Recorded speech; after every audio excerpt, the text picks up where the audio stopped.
Kolkata mystery, date 9 अगस्त 2024, रात 11:30 बजे दर्ज हुआ। यह मामला बेहद चौंकाने वाला था। कोलकाता रेप मर्डर केस को लेकर हर दिन नए खुलासे हो रहे थे। इसी बीच संजय रॉय का पॉलीग्राफी टेस्ट भी करवाया गया। पॉलीग्राफी टेस्ट एक ऐसा यंत्र जो किसी व्यक्ति के दिए गए बयान पर सच और झूठ का अंतर बता सकता है। यह यंत्र शरीर में अनेक प्रकार के बदलाव को डिकोड करता है। जैसे कोई व्यक्ति अगर झूठ बोलता है तो उसके शरीर के कई हिस्सों में बदलाव होती है या घबराहट होती है, जिसे पॉलीग्राफी मशीन डिकोड कर लेता है। कोलकाता रेप कांड। कोलकाता महिला डॉक्टर रेप कांड के मामले की जांच के लिए सीबीआई ने न्यायालय से 7 लोगों का पॉलीग्राफी टेस्ट की अनुमति मांगी थी। उन 7 लोगों में संजय रॉय और अन्य 6 संदिग्ध व्यक्ति थे। संजय रॉय ने पॉलीग्राफी टेस्ट में सीबीआई से क्या खुलासा किया? दरअसल संजय रॉय पॉलीग्राफी टेस्ट में सीबीआई को खुद को बेकसूर बताता है। उसका कहना है कि मेरे वहां पहुंचने से पहले ही पीड़ित की मौत हो चुकी थी। पर दूसरी ओर देखा जाए तो पहले से छानबीन कर रही कोलकाता पुलिस का बयान है कि संजय रॉय हत्या का आरोप कबूल चुका है और कोलकाता पुलिस की ओर से संजय रॉय का कहना है कि उसे इस पर किसी भी प्रकार का पछतावा नहीं है। देखा जाए तो संजय रॉय 2 तरह से बयान देकर सीबीआई को गुमराह करने का काम कर रहा है। देखा जाए तो संजय रॉय अस्पताल क्यों गया था? पुलिस छानबीन के अनुसार संजय रॉय अपने साथी सौरभ के साथ दिन में ही आरजीकर हॉस्पिटल गया था। जाने का कारण था सौरभ का भाई जो वहां एडमिट था।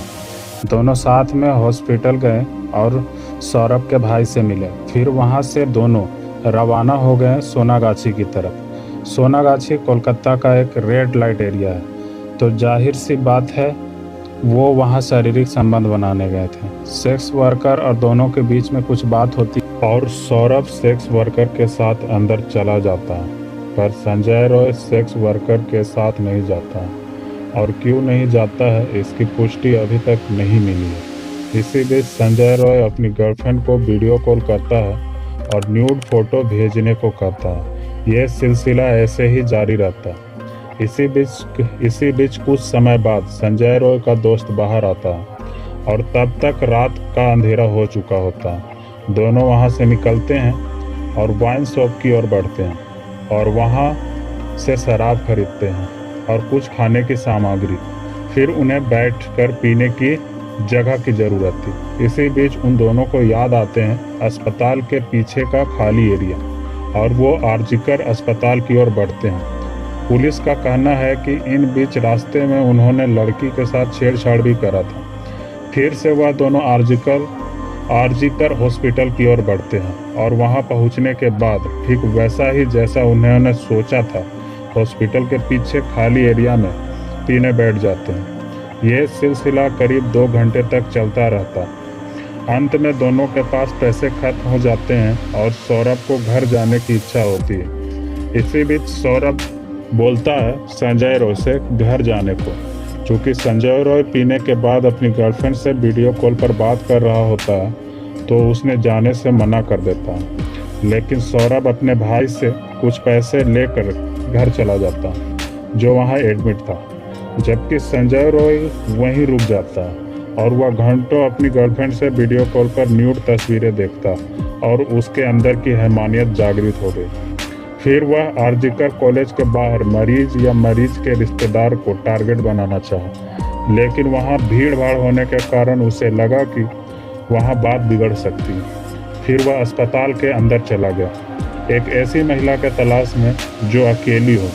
सबसे पहले वह ऑपरेशन थिएटर की तरफ जाता, लेकिन वहां वैसी कोई अकेली महिला नहीं मिली। फिर वह चलते हुए सेमिनार हॉल की तरफ बढ़ता, उसे मिलती है एक सोती हुई अकेली महिला डॉक्टर, और उसे ऐसे ही एक महिला की तलाश थी। आपको बता दूं कि वो अपने बीते दिनों में एक बाउंसर भी रह चुका है, अतः उसे मालूम था कि गले में कौन सी जगह दबाने पर कोई भी व्यक्ति बेहोश हो सकता है। और ठीक उसने वैसा ही किया। पीड़ित को बेहोश किया और उसका बलात्कार किया और ये सिलसिला महज 40 मिनट तक चलता रहा। पर सोचने वाली बात यह है कि आखिर 40 मिनट तक चलता रहा ये कांड किसी भी वर्कर या डॉक्टर को पता क्यों नहीं चला। आखिर किसी ने देखा नहीं तो संजय रॉय पकड़ा कैसे गया। घटना को अंजाम देने के बाद आरोपी जल्दीबाजी में वहां से फरार हो गया। वो कहते हैं ना कि कातिल कितना भी शातिर क्यों ना हो, कुछ न कुछ गलती करता है। ठीक वैसा ही हुआ। आरोपी ने भी जल्दीबाजी में अपना ब्लूटूथ वहीं गिराया। जब घटना स्थल पर पुलिस पहुंची तो ब्लूटूथ की मैक आईडी से संजय रॉय की पहचान की। मैक आईडी का मतलब होता है मीडिया एक्सेस कंट्रोल। यह किसी भी डिवाइस का हार्डवेयर आईडी नंबर होता है और डिवाइस का अलग अलग मैक एड्रेस होता है, जिससे किसी भी डिवाइस का पहचान करना आसान हो जाता है। आरोपी के फ़ोन से मिले थे सैकड़ों पोर्न वीडियो की हिस्ट्री। पुलिस ने जब संजय रॉय की फ़ोन की जांच की तो पुलिस को सैकड़ों पोर्न वीडियो की हिस्ट्री मिली। पुलिस के पूछताछ में बताया कि उसे इस काम में कोई पछतावा नहीं है और वह आरोप कबूल करता है। खैर, यह जांच का विषय है। आपको क्या लगता है इस घटना को लेकर? अपनी राय कमेंट में बताएं।